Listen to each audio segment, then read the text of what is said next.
dengan saya Najwa Kaida kembali lagi bincang-bincang seputar pemilu 2024. Kali ini kita akan mengusung tema mengenai potensi kerawanan pemilu khususnya di Kecamatan Paciran. Kerawanan sendiri didefinisikan sebagai segala hal yang dapat menimbulkan gangguan atau menghambat proses pemilihan umum yang demokratis. Sehingga mari kita tanyakan lebih detailnya kepada salah satu komisioner Panwaslu Kecamatan Paciran yang pada siang hari ini telah hadir bersama kita, Koordinator Hukum Pencegahan Partisipasi Masyarakat dan Perlindungan Masyarakat, Bapak Muhammad Safwani Khairuddin. Selamat siang, Bapak. Selamat siang. Bagaimana tanggapannya, Bapak? Ya, sebelumnya Assalamualaikum warahmatullahi wabarakatuh. Selamat siang, salam sejahtera bagi kita semua. Om Swastiastu, Namo Buddhaya, salam kebajikan, rahayu shalom. Sebelum saya menanggapi tentang potensi kerawanan pemilu di wilayah Kecamatan Paciran, dalam garis besar saya jadi teringat dengan apa yang pernah disampaikan oleh Bung Karno pernah berpesan bahwa Bung Karno lebih suka dengan beberapa pemuda yang duduk sambil ngopi berdiskusi tentang bangsa daripada dengan pemuda yang ikut buku yang hanya memberikan dirinya sendiri. Mungkin ini masuk. Ini adalah momentum bagi kita. Kecamatan Paciran, khususnya di Panwaslu Kecamatan Paciran ini adalah membuktikan bahwa kita ini adalah salah satu pemuda yang kebetulan pada hari ini menjadi penyelenggara pemilu sebagai bentuk pengabdian kita, sebagai wujud jiwa nasionalisme kita, cinta akan tanah air dan pendidikan demokrasi negara kita. Maka pentingnya kita berdiskusi tentang apa sih indeks kerawanan pemilu. Ya, kita hanya saja bahwa kita di sini hanya melakukan pemetaan, melakukan potensi bagaimana nanti kerawanan yang mungkin akan terjadi di kecamatan kita, sehingga kita tahu dan bagaimana langkah strategis kita nanti untuk mengoptimalkan pola pencegahan, pola pengawasan, strategi pengawasan, pendekatan sosial kepada masyarakat. Saya akan menanggapi lebih lanjut terkait dengan IKP, potensi kerawanan di wilayah berdasarkan IKP yang dirilis oleh Bawaslu RI untuk pemilu 2024 ada 4 dimensi. Yang pertama adalah dimensi sosial dan politik, kemudian dimensi penyelenggaraan pemilu, kedua dimensi kontestasi, yang keempat adalah dimensi partisipasi. Ketika kita mau merucut lebih dalam atau lebih sedikit lebih kecil, karena itu Bawaslu RI yang merilis, kita kecilkan saja di wilayah kita.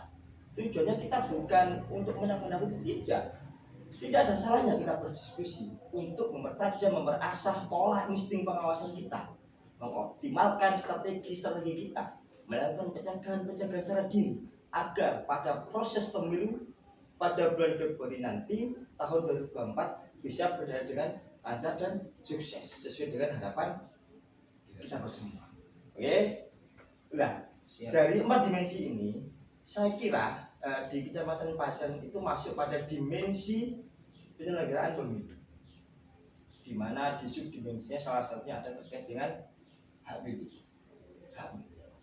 Kemudian di indeksnya masuk pada jumlah pemilih, pada proses pemutakhiran dan penyusunan daftar pemilih. Kemudian dilanjut yang akan datang adalah DPD dan DPK. Sangat menarik wilayah kita ini, terutama wilayah kita ini apabila adalah wilayah yang menjadi atensi dari Bawaslu Kabupaten Lamongan dengan jumlah pemilih yang sangat besar. Dan sangat kebetulan untuk forum diskusi dan podcast siang ini ada sahabat Cisat dari PKT Paciran yang notabene dalam bidik pemilih sangat besar saja. Kemudian di ujung paling timur di wilayah kecamatan kita, yaitu Desa Palok, dengan jumlah pemilih yang tidak begitu besar, tapi tidak menutup kemungkinan tidak menjadi ada kerawanan.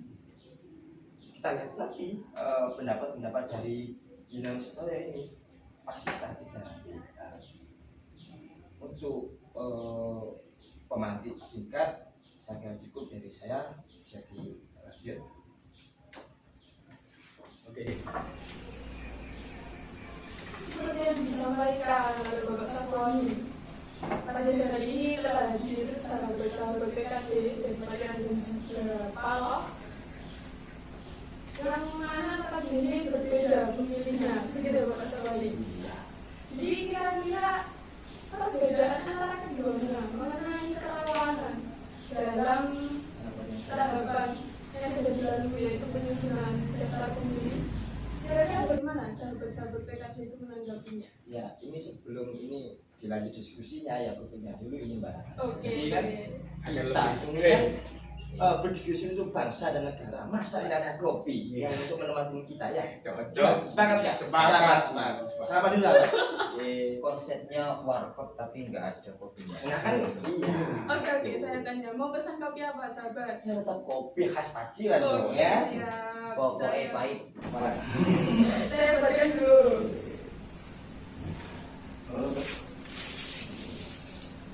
Belum apa nih? Sahabat ya. Jadi kita berdiskusi santai ya. Monggo disasi kopinya.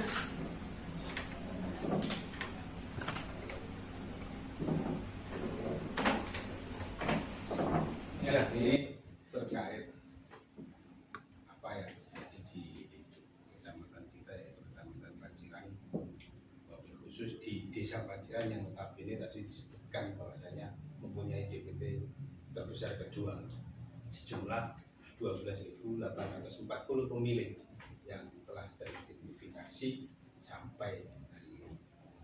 Artinya angka itu sangat besar dan sangat apa ya, sangat kalau bisa mengatakan menjadi lumbung suara bagi para kontestan.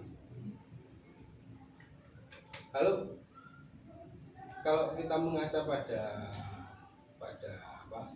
tahapan-tahapan yang sudah ada, adanya pantarle yang telah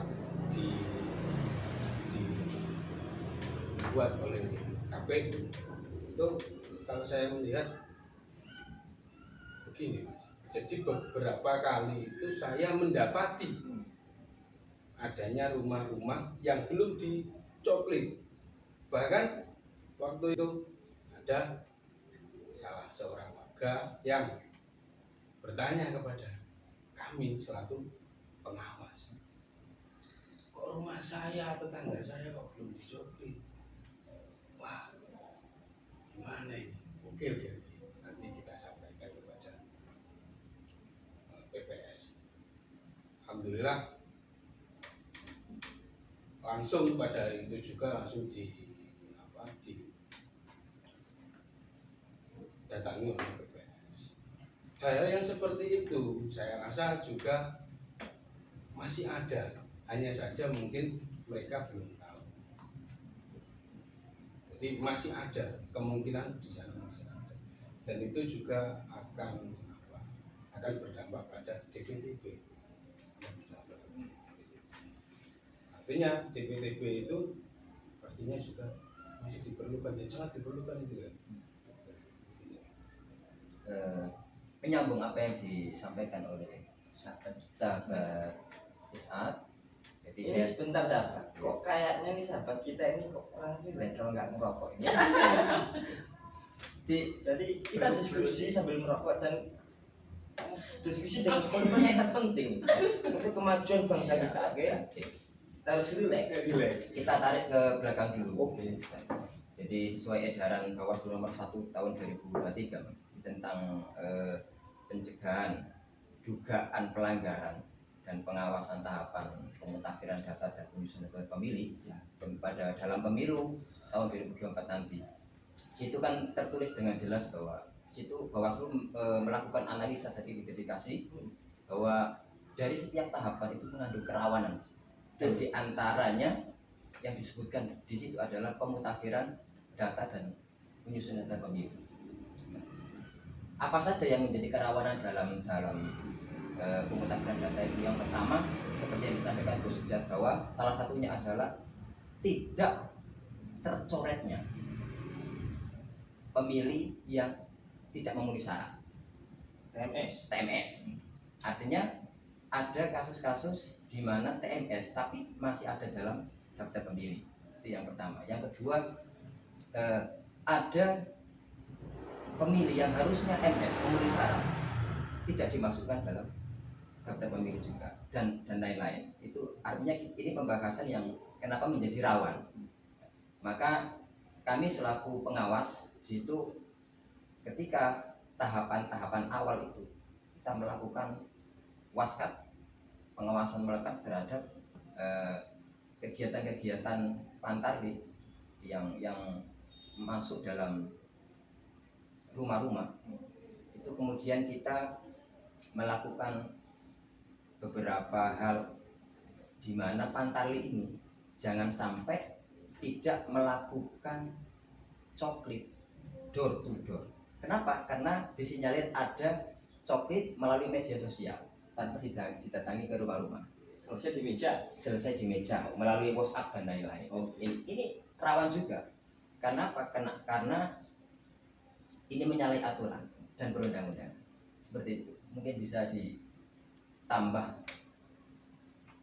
Bahkan kemarin itu kan sempat ada patroli pengawasan di Desa Paciran, dan itu ditemukan beberapa pelanggaran yang salah satunya itu tidak adanya tanda tangan. Jadi bersih, Pak. Nah, ini anandofatum minal iman itu masih dilakukan oleh mereka. Artinya di situ stikernya Iya. tidak tertulis tidak tertulis nama kepala keluarga serta tanda tangan. Ini kemarin sempat itu menjadi temuan oleh Bawaslu Kabupaten Lamongan. Ya. saat patroli pengawasan.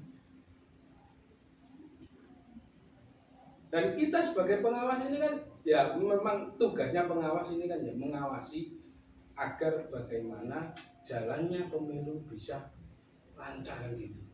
Akhirnya kita juga laporan gitu. Kita berikan laporan, kita berikan masukan kepada mereka, kepada PPS maupun kepada instansi-instansi yang itu di jajaran bawah itu tidak menyadari, sehingga waktu itu saya menjadi musuh nomor 1, Pak. Iki panas kok golek-golek kesalahan. Nah, jadi itu terkait sosialisasi sosialisasi Pantarlih itu lebih jeli lah, yang nantinya bisa lebih maksimal ketika berada di lapangan untuk minimalisir adanya pelanggaran-pelanggaran atau selesai di atas meja. dan ini kan dalam kategori kerawanan. Kerawanan kan tentu di sini beda dengan kecurangan. Betul. Kalau kecurangan berarti di situ ada kegiatan yang disengaja. Nah, dari kerawanan itu, kalau kita sebagai pengawas tidak antisipasi sejak dini, maka di sini akan dimanfaatkan oleh pihak-pihak tertentu, baik kepentingan pribadi, partai politik maupun golongan yang lain. Nah, ini maka kita sebagai pengawas, baik dari pengawas tingkat desa maupun tingkat kecamatan, ini akan mengadakan posko-posko pengaduan dan lain-lain, kemudian mengadakan patroli-patroli pada saat itu untuk meminimalisir adanya kerawanan yang dimanfaatkan oleh pihak-pihak tertentu menjadi sebuah kecurangan dalam pelaksanaan pemilu 2024. Membahas mengenai kerawanan yang telah terjadi ini, sahabat. Kira-kira strategi apa sih yang harus dilakukan ke depannya itu untuk meminimalisir hal tersebut? Ya, seperti yang telah saya sebutkan tadi, adanya sosialisasi yang lebih intens, masif, Terutama dari pihak PPS. teknis. Ya. Itu kalau bisa itu kan memberikan sosialisasi serta setidaknya itu adanya jadi langsung praktek, setidaknya ada praktek gitu. Oh, ini loh begini caranya, itu pernah saya sampaikan. Nah, kemudian kita juga mengadakan puspadoan juga Pak ya, untuk menanggulangi hal-hal yang rawan. Praktek bagaimana kira-kira sahabat yang dimaksud? Praktek di lapangan artinya cara menulis apa namanya, menulis coklit itu seperti ini, jadi penulisannya seperti ini, nama-namanya harus jelas dan terang. Oh, pada Kemudian saat bimtek yang iya, dimaksud. ya sosialisasi tersebut. Berarti bisa dikatakan pelaksana teknis itu tidak mendengarkan secara jeli apa yang disampaikan oleh PPK mungkin pada saat bimtek, sehingga kok terjadi di lapangan itu adanya kerawanan tersebut. Itulah kenapa menjadi fokus kita, Mbak Nat. Jadi kita sudah antisipasi dan itu sudah dirilis oleh Bawaslu, maka kita melakukan waskat itu. Maka kemudian ketika ada unsur-unsur yang menjadi rawan atau tidak tercover, pemilih yang tidak tercover dalam daftar pemilih, itu kemudian kita memberikan masukan kepada petugas. Dan alhamdulillah memang karena ada banyak pantali di situ, tentu SDM-nya juga berbeda-beda. Tentu beberapa masukan yang kita berikan kepada mereka, ada yang langsung ditindaklanjuti, ada yang tertunda, tapi kemudian di tahapan berikutnya sudah clear semuanya. Dan itu kita anggap bahwa pengawasan kita terhadap pencoklitan, pemutakhiran data dan penyusunan ini saya anggap berhasil, karena di Paloh khususnya dari tahapan awal itu dari daftar pemilih, dari form model A daftar pemilih pada waktu itu 1072, dan sampai kemudian dari tahapan-tahapan berikutnya terjadi TMS baik meninggal, ganda ataupun tidak dikenal, anomali dan lain-lain, itu hari ini DPT berkurang 40 pemilih. Dan hari ini Paloh alhamdulillah sudah clear, hari ini per hari ini ada 1032 hasil penyisiran dari 1072 menjadi 1032, jadi berkurang.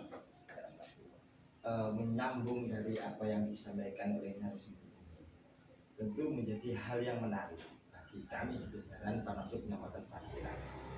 Hal-hal yang pernah dilalui sahabat-sahabat TKD yang secara langsung bersentuhan dengan masyarakat, melakukan waskat melekat kepada petugas Pantali, kemudian melakukan komunikasi dan koordinasi dengan PPS di masing-masing tingkatan desa dan kelurahan. Memang dengan beberapa dinamika dan proses tahapan yang sudah berlangsung, tentu tidak bisa dipungkiri yang namanya manusia ini adalah luput dan tempatnya salah dan khilaf. Tidak lepas dari itu. Kemudian kadangkala kita melakukan hei mas, ini loh salah. Harapan kita ini mengingatkan, namun terkadang dalam kondisi yang mereka sudah lelah, kondisi mereka yang tidak hanya memikirkan tentang itu saja, kemudian sudah melakukan edukasi maupun bimtek kepada Pantali yang kebetulan saja Pantali mungkin pada waktu bimtek tidak ada dan sebagainya, sehingga menjadi miskomunikasi. Inilah peran penting pengawas pemilu di tingkat. Maka sebagai ujung tombak Bawaslu RI, para pengawas kelurahan desa itu memiliki tugas tanggung jawab yang sangat luar biasa. Tanpa jenang sedaya ini Panwaslu tidak ada apa-apa. Tidak mungkin kita bisa mengawasi 16 desa satu kelurahan hanya dengan satu hari kalau tanpa adanya pengawas kelurahan desa. Toh realitanya kalau kita menarik ke belakang pada tahapan yang sudah kita lalui, saya juga selalu koordinasi pencegahan yang notabene kemarin juga mengampu di divisi data, merasakan betul bahwa 1:3 banding sejumlah petugas Pantali di tingkat TPS paling bawah itu karena kabut pengawasan desa. Namun semangat kita untuk mengawal dan mensukseskan pesta demokrasi ini yang jujur, adil, dan bersih menjadi kita tidak pernah memandang jumlah menjadi alasan kita untuk lelah melakukan pengawasan. dan patut kita apresiasi bahwa kalaupun toh nanti yang harus dan wajib mendapat apresiasi, menurut saya kok pengawas keuangan desa yang lebih utama. Karena DPT ini adalah sumber awal, data awal yang nanti akan dikonversikan menjadi suara-suara dan jumlah kursi di parlemen. Iya kan? Sehingga DPT ini harus betul-betul kita awasi secara betul. Hak warga negara harus kita kawal. Hak memilih, hak mereka untuk memilih menentukan pemimpin. Siapa yang mewakili mereka harus kita kawal. Bagaimana nanti di tengah jalan di tahapan DPTP kok kita menemukan warga yang masih belum dijamin oleh petugas pantai, maka tugas dan kewajiban kita adalah memastikan pemilih tersebut masuk dalam DPT. Masuk dalam DPT. Kemudian yang TMS juga harus segera di TMS kan, karena jangan sampai ini nanti kemudian dimanfaatkan tadi. Ya, betul sekali. Nah, maka tugas yang harus kita lakukan yaitu melakukan posko-posko pengaduan. Kita juga melakukan sosialisasi baik di media sosial maupun di komunitas-komunitas kecil di tingkat desa. Terkadang di desa itu kan ada namanya Karang Taruna. Kita bisa melakukan kolaborasi, komunikasi, peran pentingnya pemuda, generasi. Ini adalah generasi penerus bangsa. Maka harus kita ajak berdiskusi. Ini loh waktunya event pemilu. Ini loh waktunya pemilu. Maka kamu juga punya hak dan kewajiban untuk memastikan pemilu ini sukses. Nah, kita tarik partisipasi masyarakat dengan melakukan pendekatan sosial. Maka kegiatan sosial ini jangan pernah kita hilangkan. Kita melakukan supervisi, jangan hanya ngopi-ngopi di kantor saja. Tidak, kita terjun ke lapangan, eksistensi. Saya adalah pengawas pemilu tingkat kepala desa. Ketika ada kecurangan seperti bagaimana yang dilaksanakan pada tahapan tersebut, melaporkan.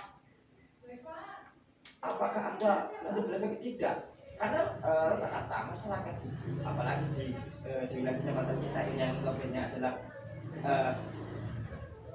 bahasa kasarnya apa ya itu? Bahasa nadanya kasar, padahal orangnya tidak kasar. Hanya nadanya yang kasar, orangnya itu masih lembut. hatinya malaikat. Hatinya malaikat, itu pasti kan? Meskipun wajah-wajah setan gitu. Tapi jangan gitu, jangan gitu ya. Saya yakin bahwa PKD yang terpilih ini adalah PKD pilihan yang siap fight, yang siap mensukseskan pesta demokrasi ini, yang memiliki jiwa sosial tinggi, yang bisa menggeret dan mengajak masyarakat untuk berpartisipasi dalam suksesi pemilu ini. Saya yakin itu. Terbukti apa? Bahwa sukses kemarin pada tahapan pemutakhiran dan pengujian daftar pemilih kenyamanan di wilayah kecamatan kita ditemukanlah pemilih anomali. Belum lagi pemilih yang TMS meninggal harus bersurat sebelum pleno tingkat desa maupun pleno tingkat kecamatan. Kemudian dibuktikan dengan adanya buku administrasi dari desa, dari PKD dan tingkat kecamatan pada saat pleno ditulis dalam BAP dengan rit dan rigid. Ibarat kata buku berita acara pleno berita acara itu ya. Tebalnya ini kira-kira itu saya melihat ini pleno apa undang-undang yang di print out banyak sekali.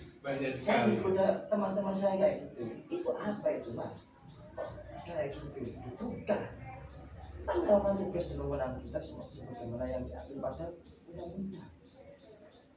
Setelah jenengan kula ini dilantik menjadi penyelenggara pemilu, maka kita punya kewajiban untuk mengawasi segala tahapan maupun kegiatan yang dilakukan oleh peserta pemilu di wilayahnya masing-masing. Tidak lepas dari tahapan pemutakhiran dan pengujian daftar pemilih, ada tahapan lagi. Ini masih tahapan perbaikan DCS. Belum lagi yang akan datang adalah pelaksanaan kampanye. Bukan lagi tahapan, itu sudah pelaksanaan. Maka PKD ini harus dibekali dengan lebih rajin lagi membaca regulasi dan sedangkan harus gencar-gencar. Kalau ada kerumunan kayak gimana, teknis dan strategi pengawasan harus kita tingkatkan. Nah, tujuan dari pemetaan kerawanan pemilu ini sekira-kiranya ada tujuan untuk menjadi kita itu bagaimana sih cara mencegah besok ketika waktu kampanye, ketika pada saat nanti waktu pemungutan suara, penghitungan. Jangan sampai orang-orang yang sudah mesti TNS, orang-orang yang bisa punya hak pilih, kita bisa menyalurkan hak pilihnya. Jangan sampai dosa sahabat ya sahabat. Itu masuk pemilih-pemilih tambahan itu loh. Iya. Pemilih-pemilih tambahan yang notabene sudah terdaftar di TPS tertentu, kemudian di hari hanya, kemudian ini memilih di TPS lain, TPTB, iya. Ini kemudian menjadi rawan, kenapa? Karena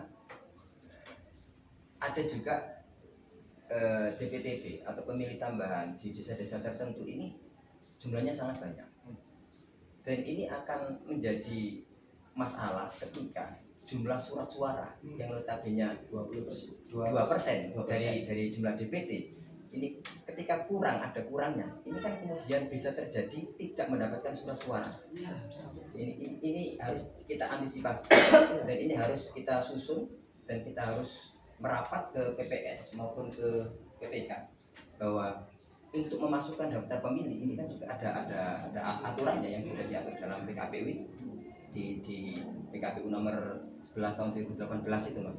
Itu kan termasuk ada aturan-aturannya, termasuk harus membawa apa ketika DPTB ini kemudian tidak memilih. Ini tidak semata-mata terima atau KPPS menerima tanpa membawa persyaratan-persyaratan. Nah, ini kita harus pahami untuk mencegah terjadinya daftar pemilih yang di luar daftar pemilih yang ada di TPS. Jadi sinkronasi atau hubungan dengan sangat penting Pak ya. Kembali ke indeks kerawanan di cuma mengingat jumlah pemilih di Kecamatan Paciran 100, terutama di Kelurahan Bimbing nomor 1 paling tinggi, disusul dengan kedua Desa Paciran sahabat Isal, kemudian paling kecil Desa Pangok sahabat Imam. Tidak harus memandang jumlah pemilih itu kecil maupun banyak, tidak ada kerawanan, karena semua baik besar maupun kecil potensi terjadi. Apalagi Palok, kita ketemu sedikit sudah masuk Gresik, Wilayah Gresik, perbatasan. potensi orang memilih pindah milih itu sangat tinggi. Jangan sampai nanti Kabupaten Gresik mau milih ke Lamongan misalnya, dia ini bekerja situ sudah membawa persyaratannya, kok ditolak? Iya kan? Aspek-aspek itu harus kita kawan betul, kita pahami betul. Maka kalau kita ngomong bahwa kerawanan pemilih itu hanya untuk jumlah pemilih yang sangat tinggi dan wilayah rawan konflik, tidak. Semua potensi. Kembali kepada bicara pemilu, kalau kita tidak serius dan tidak benar-benar, kalau jenengan ini saya yakini adalah orang-orang terpilih yang sangat betul dan fake nanti ketika di lapangan. Dan untuk antisipasi hal tersebut Mas, maka setiap TPS nanti kita akan ada pengawas TPS kan? Kita akan briefing secara detail bagaimana cara menghadapi pemilih-pemilih tambahan seperti ini, ataupun tidak pemilih tambahan. Ada juga kasusnya itu TPS 1, karena Palo ini TPS-nya ini tidak jauh Mas, antara TPS 1 dan TPS yang lain ini saling berdampingan. Ini juga rawan ketika KPPS dan pengawas TPS tidak jeli terhadap surat yang dibawa ini. Itu pernah terjadi, yang harusnya nyoblos di TPS 1 kemudian secara tidak sadar, dan semuanya tidak sadar, itu menyoblos di TPS 2. Dan itu yang tahu di awal, siapa yang tahu itu adalah pengawas TPS. Sehingga hal-hal yang seperti ini jangan sampai terulang lagi baik di Palo maupun di desa-desa yang lain. Artinya tetap kejelian, maka urutan daftar hadir itu harus terapi sehingga tidak jadi penumpukan daftar pemilih, anti daftar pemilih, sehingga terjadi masalah-masalah yang seperti itu. Berarti sahabat PA ini bisa dikatakan sudah mempersiapkan dengan matang Tentu strategi-strategi apa yang akan disiapkan untuk nantinya tahapan-tahapan selanjutnya. tentu itu hal-hal yang sudah kita pelajari bersama. Kita sudah diskusi bersama, antisipasi hal-hal yang sampai dengan tahapan paling akhir. Jadi sudah kita antisipasi dan sudah kita siapkan. Seperti itu. Jadi dapat saya ambil kesimpulan bahwasannya pengawas itu baik itu tingkat pusat maupun tingkat kabupaten dan bahkan di tingkat kecamatan dan juga desa itu kedudukannya sangat penting. Contohnya seperti tadi, sebagai kita itu pengingat kepada pemilu teknis bahwasanya ada kekeliruan agar pemilu nantinya itu dapat berjalan dengan demokratis. Ada tambahan? Ya, tambahan dari saya dari diskusi atau podcast mengenai pemilu damai ya pelajaran ini tentang judul potensi kerawanan pemilu di Kecamatan Paciran dapat kita simpulkan saya dengan adanya kejadian yang sudah pernah kita lalui bersama pada tahapan pementasan dan nasional dan pemilu bisa kita buat acuan untuk pencegahan atau indikasi yang lainnya pada tahapan selanjutnya sehingga nanti proses tahapan selanjutnya termasuk tahapan DPTB, DPK, kemudian pelaksanaan dapat berlangsung dengan baik dan aman dan damai.